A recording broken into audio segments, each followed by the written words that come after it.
बदरपुर विधानसभा के अंतर्गत टंकी रोड पर स्थित होली पब्लिक स्कूल में कल एक ब्राह्मण सभा का आयोजन किया गया। सैकड़ों की तादाद में ब्राह्मण समाज के लोगों ने उपस्थित होकर इस मौके पर माहौल बना दिया। इस कार्यक्रम के दौरान ब्राह्मण समाज से जुड़े कई अहम मुद्दों पर चर्चा की गई। इसमें सभा सदस्यों का संगठन से अलग होने से लेकर आने वाले नगर निगम चुनावों की चर्चा तक शामिल रही। इस बीच हमने भी वहां मौजूद तमाम गणमान्य लोगों से इस सभा और कार्यक्रम के मुख्य उद्देश्य पर सवाल किया और जानने की कोशिश की कि चुनावी सभाओं के बीच आज ब्राह्मण सभा की मीटिंग का असल उद्देश्य क्या था। तो सुनिए उनका क्या कहना था।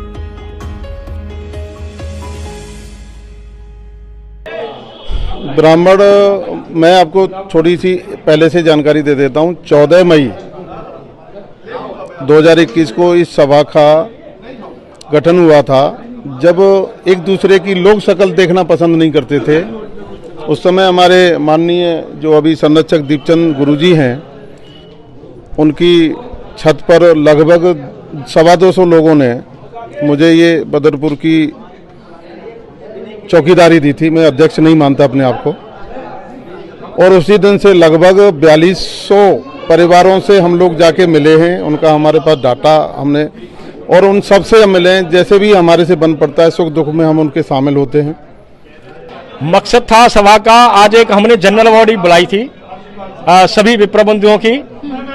कुछ लोगों के द्वारा इस सभा को अपदस्थ करने की साजिश चल रही थी। उस साजिश को हमने नाकाम करते हुए उनको बाहर का रास्ता दिखाया है और अपने कार्य समिति ने निर्णय लेते हुए अपने नए पदाधिकारियों की नियुक्ति कर दी है। तो किस तरह से मतलब आपने क्या कदम उठाए? कदम हमने जो हमारी कार्य समिति ने उन नए सदस्यों को पदासीन किया है और जो सभा को अपदस्थ करने के लिए लगे हुए थे उनको बाहर निकाल दिया है। ये नंबर था, उसके लिए हम सोशल मीडिया पे हमने देखा है। उसके लिए हमारी सभा ने ये निर्णय लिया है कि एक बार हमारे जो वरिष्ठ जन हैं वो अपने माध्यम के द्वारा उनको समझाने का प्रयास करेंगे, अन्यथा मजबूर होकर के फिर हम सभा को जो है क्या कानूनी कार्रवाई के लिए विवश होना पड़ेगा और वो हम कदम उठाएंगे। हमारे वरिष्ठ संरक्षक हमारे पांडे जी को हमने ये कार्यभार सौंपा है कि वो एक बार पुनः उनसे बात करें कि हमारी जो रजिस्टर्ड सभा है 1805, इसकी लेखनी को बंद करें, इसका इस्तेमाल बंद करें और लोगों को जोड़ने के लिए चलाया जा रहा है। और इस सभा के माध्यम से बदरपुर विधानसभा में 5 वार्डों में अपनी अपनी कार्यकारिणी, अपनी अपनी इकाई गठित करी है और सभी विप्रबंधियों को अपने साथ जोड़ा है। अब जैसा कि आपने सुना कि ब्राह्मण समाज के संगठन, जिसका रजिस्ट्रेशन नंबर 1805 है, के नाम से ही एक और ब्राह्मण सभा चलाई जा रही है।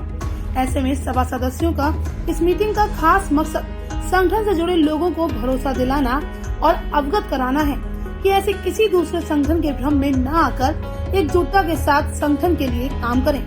सर, आज की जो सभा हुई है, ये मीटिंग हुई है, इसका सबसे बड़ा उद्देश्य क्या था? इसका उद्देश्य यही था कि जो इसका दुरुपयोग किया जा रहा है वो लोग बंद करें। ये रजिस्टर्ड ब्राह्मण सभा है और इसमें सारे पदाधिकारी रजिस्टर्ड हैं और जो यहाँ से चले गए थे वो अपना इसका दुरुपयोग को रोकें। तो नतीजा अब क्या निकला है? आखिर में किस तरह से काम किया जाएगा? आदरणीय सूरन पांडे जी को इसकी जिम्मेदारी सौंपी गई है।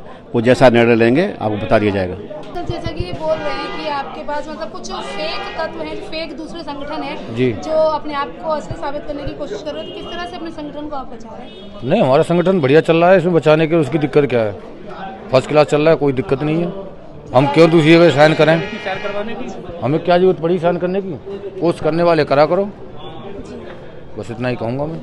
सर, तमाम बड़े बुजुर्गों से भी बात है, उन्होंने अपने विचार हमारे सामने रखे। एक बार आपसे हम जानना चाहते हैं कि युवा होने के नाते किस तरह का संदेश अपने ब्राह्मण समाज के लोगों को? देखिए, ब्राह्मण समाज सिर्फ बदरपुर या भारत का ही नहीं, ब्राह्मण समाज पूरे विश्व का नेतृत्व करता है। क्योंकि आज आप देख रहे होंगे भारत की क्या कंडीशन है। उसमें अजीत डोभाल हैं जो पूरे भारत का नेतृत्व कर रहे हैं, जिनके वजह से पूरी जो हमारे जो विरोधी देश हैं वो सभी कांपते हैं। उसी तरीके से हम चाहते हैं कि हम सभी ब्राह्मणों को भी ये आरक्षण वाला जो अधिकार है ये सबसे अलग होकर सिर्फ मान्यता और सिर्फ एजुकेशन के बिहाफ पर ही आगे बढ़ाया जाए। क्योंकि ये जो आरक्षण ने हम लोगों को है ना अपंग कर दिया है। हमारे लोग इतने होशियार हैं, ब्राह्मण एक से एक पढ़ा लिखा क्रीमी लेयर पढ़ी है, लेकिन आरक्षण की वजह से वो आगे नहीं जा पाते हैं। 4 लोगों को इन्होंने निकाल दिया और उसमें सारे मेरे ही लोग हैं और एक क्या दो हमारे परम शिष्य भी हैं। और मैंने समझौते कराने की बड़ी कोशिश की और आज भी मुझे पूरा विश्वास है कि मैं बातचीत के माध्यम से उन लोगों को समझा करके और ला करके सबको एक साथ करने की कोशिश करूंगा और इसमें हमें कामयाबी मिल जाएगी। क्योंकि देखो, तोड़ने वाला बड़ा नहीं होता, जो जोड़ता है वो बड़ा होता है। तो ब्राह्मण परिवार में पैदा हुआ हर बच्चा और बच्ची, चाहे बहन हो चाहे बेटा, वो सारे हमारे अपने परिवार के हैं। सर, किस तरह से जैसे सभा में लोग बिखर रहे हैं, टूट रहे हैं और आप कह रहे हैं कि दूसरे संगठन फेक बनाए जा रहे हैं इसी रजिस्ट्रेशन नंबर से, किस तरह से देखते हैं आप इसको? देखो, ये अपनी अपनी मानसिकता पर डिपेंड होता है कि वो क्या कर रहे हैं, ये क्या कर रहे हैं।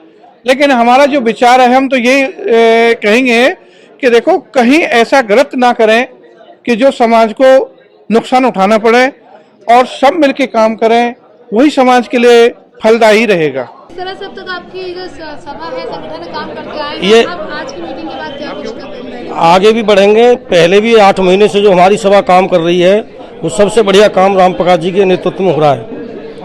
दूसरी सभाएं इतना गलत कर रही हैं कि रोज नया अध्यक्ष चुन रही हैं, वो हमको नहीं अच्छा लग रहा है। पहले 9 साल में एक ही अध्यक्ष था जो डिब्बन लाल थे, 9 साल तक बने रहे, जब किसी ने कुछ नहीं बोला। जब राम प्रकाश जी को बनाया गया तो सबरी सभा ने बनाया मिलके, लेकिन दूसरे दिन तीसरे दिन से नए अध्यक्ष बनाना शुरू कर दिया, जो आज 5वें अध्यक्ष का गठन कर दिया और यूज भी हमारे इसको कर रहे हैं पैनल को। ऐसी तमाम अपडेट के लिए जुड़े रहिए हमारे साथ और देखते रहिए सर्व भारत न्यूज।